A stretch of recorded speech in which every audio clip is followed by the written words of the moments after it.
So I'd like to point out this is another episode where Lion just vanishes. Yeah, well, I mean, at least he's there for the start of the episode. It's not like he doesn't exist in this episode. But he's just gone. Don't worry, he's not going anywhere. And then proceeds to go somewhere. He's being a cat pretty hardcore in this episode. Yes. A magical pink cat. Yep. This one, they just straight up park him, for one thing. Like he's a car or something. Great job parking Lion. It's a little crooked.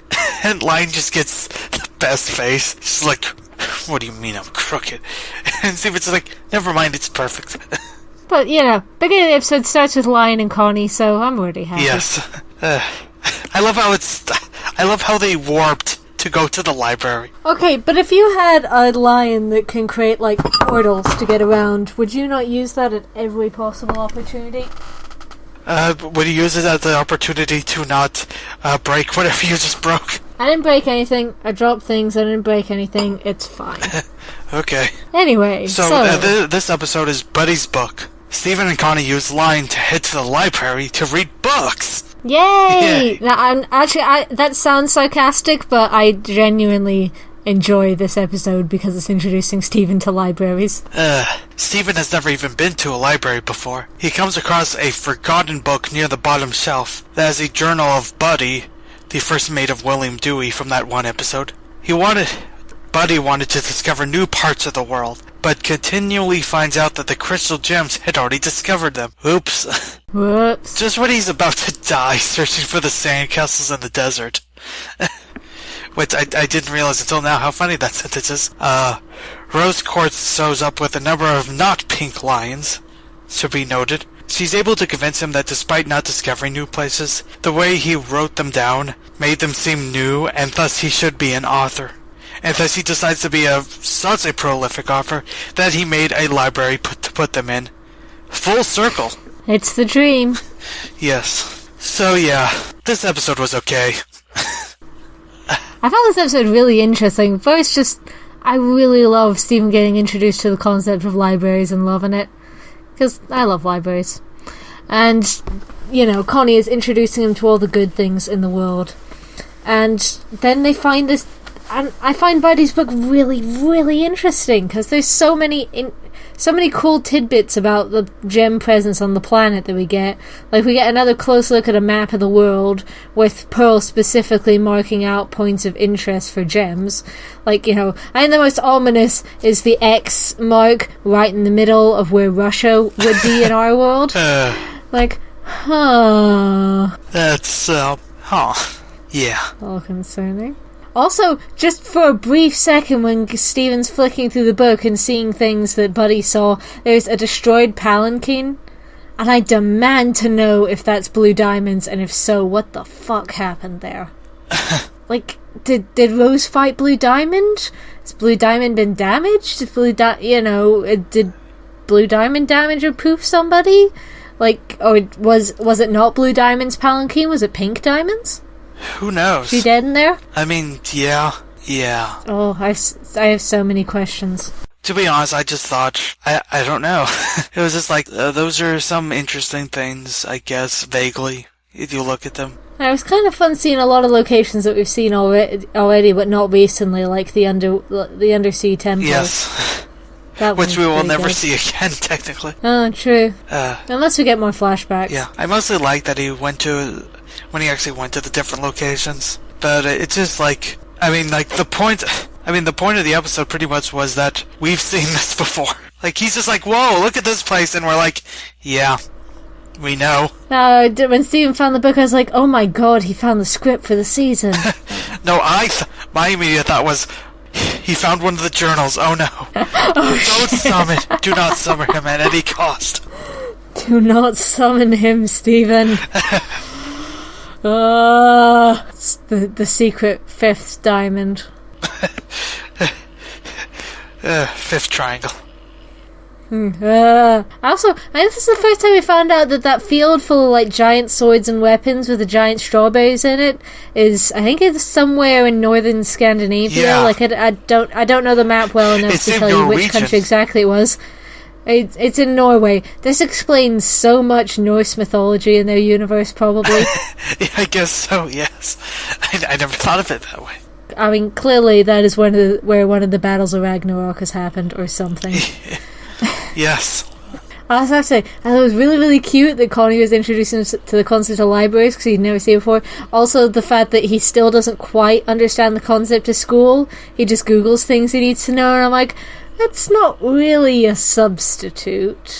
But I'm happy you're discovering books. Yeah. And just the running joke of them being shh every 3 seconds. I love how we saw that one sliding thing, the little stool, and he just immediately decided to ride on it.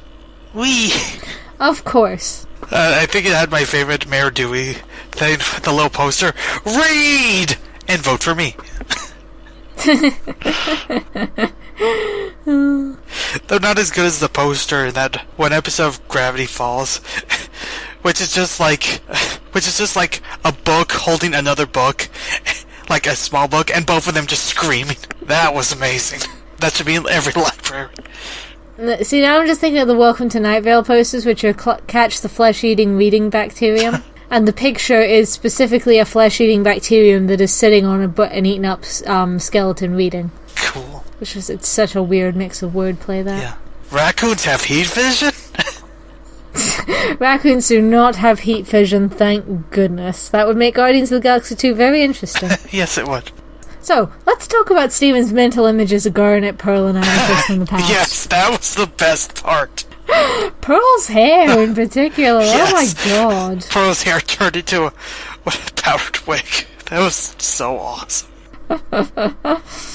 And yeah, Garnet's just old-timey sunglasses with her third eye clearly visible above them. Amethyst was like some old-timey soldier uniform. Yep, and it looked good. Yes, that was awesome. I like how Pearl was... at first I thought Pearl was trying to get Buddy to, like, visit these places, but no, she was actually trying to prevent him from doing so. She just did such a poor job. Yeah, I think she was just really sincere, like, I'll give you a specific list and coordinates of places that you shouldn't go. You person who is clearly interested in adventuring and finding out all about gems. Yes. At first I thought she wasn't serious, but I guess she was. And just, and then they ride away on a penny farthing. It's just, oh my god. Yeah, I completely forgot about that. Just bye. Where did it even come from? The best exit ever. It just comes out of nowhere, it just never explained. It's awesome. I like the part where Steven shows the book to Connie, and she's just like, forget homework, just immediately pushes everything off the table. For one book. That was completely unnecessary. Yeah, but you might as well have fun if you're going to make a scene. Although she damaged any of those books, she's dead now. The librarians have killed her.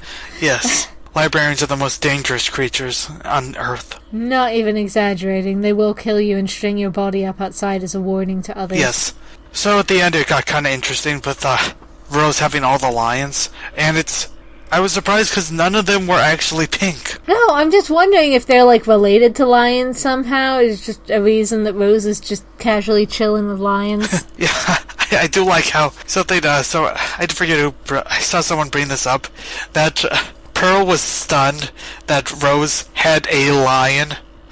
No, she had several lions, and no one knew! She was just casually wandering around the desert with lions.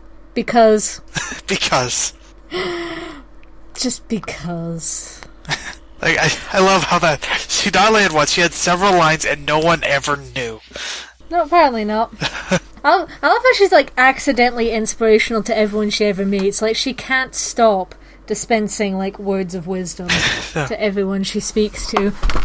Like, helping this guy find his purpose in life after he realizes he's not an explorer, he's just a tourist.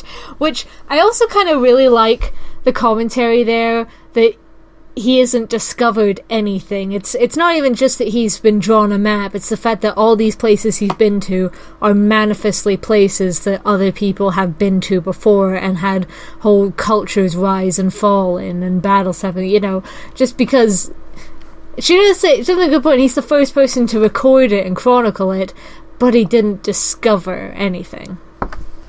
I liked when he takes the line, just opens his mouth. Eat me, it's all I'm good for. Oh god, I know that over-dramatic feeling. It's like, I fail at life, just eat me now. All I can do is be good food for a lion. I think Steve had the great line. I'm picturing Buddy as Jamie being all sad. And Connie's just like, agreed. Yeah. And then they see the actual paint of the guy there, and it's like, oh, he doesn't look anything like that. I like our imagination better. Yes. So something I literally just realized is as Buddy's story kind of ends the same way that that one Jamie story did. We're just getting some advice to do, just casual advice right at the end. Oh. Yeah. I really hope we're going to see more of this book in the future. I feel like freeze-framing the shit out of this episode will yield some interesting world-building tidbits. Though, since it's Steven Universe, we probably won't see it again for seasons. Probably not. Probably around the same time we find out what the deal is with Lion. Yeah. I demand to know what the deal is with that cat. So one last thing about this episode is that something I thought about a bit later and realized how bizarre it was. Okay, so let's do the math for a second. Okay, so once you take certain details into consideration, this episode's really weird. Okay, recently they've confirmed that Steven's birthday is August 15th, and in this episode, Connie says that she's trying to get ahead of her 7th grade. Which, she said she was 12 3/4, I wanted to say, in that one episode. So, logically, she would be in 7th grade right after that episode. But this is literally more than a season after Steven's birthday, and school would normally start in September. So, how much time has gone by? I do not know. Because if you think about it, that's very confusing. By that logic, in the span of about 3 or so weeks, Paradox Redemption, the cluster, the whole Ruby thing, all those stories in Beach City, and the entire Amethyst and Jasper thing, and the things on the moon, and the last 2 episodes all happened in that time? What? Definitely a busy summer. I think that's stretching I think that's stretching believability a bit too much. Especially for a series that's tried to take place in sort of real time. Oh, I'd say, remember, this is a show about gay space frogs. True. But still, this is that's not how time works in this series. So I'm very confused. My own assumption is that she had to have been talking about, the second semester of 7th grade or something. Because otherwise, she didn't say she was starting 7th grade, is the only thing. Because that would make no sense. She definitely couldn't be starting 7th grade. In the span, literally, that would mean that all this happened in the span of, 3 weeks. I just don't buy that. I mean, a lot of stuff seems to have been falling very closely off each other, so... Yeah, but even still, there's stuff like Kiki's pizza delivery service clearly taking place in several days. Yeah. I don't know. I honestly hadn't tried calculating it. Yeah. I have to assume they didn't mean that she was just starting 7th grade, because that would make no sense. Honestly, not something I'd thought about, at all. Yeah.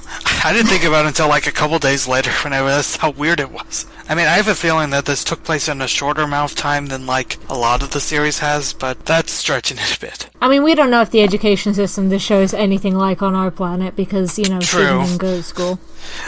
True enough, but Connie did mention that, way early on, that she didn't have school during the summer, so, yeah. At least that much is the same. See, now I'm just thinking about the fact that I'm going in and out of work and still laughing at and all the primary schools have gone back here just now, and I think some of the high schools are going back this week. So just seeing people going to school, and I still feel happy when I remember I don't have to go to school anymore. Yes. I graduated from high school 6 years ago, and it still makes me genuinely happy to remember that I never have to walk into school ever again. Yes. Which probably says a lot of bad shit about my school experience. Yes, especially for you. Yeah. Thank God we're out of there. So happy. I mean, I have to go deal with tourists all day instead, but at least I get paid for that. Yes, at least you get paid for your misery. Yeah. I'm not even sure how we said this much about this episode. Yeah, the episode did a lot of interesting stuff, and then just, okay. Okay. When are we going to find out more? It's like, I'm genuinely unsettled by opening Kiss Cartoon and not seeing a new Steven episode every 5 minutes now. Because I just got so used to constant Steven Universe, and now I'm like, there is nothing. The wastelands are empty. Yes. Especially for me, since I got caught up with the entire series earlier this year. So outside of like a month gap or so, I've always been watching Steven Universe this year pretty much. Okay, but yeah, that's all we can say. Yeah, that's all I have to say about that. Good night. I should probably upload this in the morning to be ironic.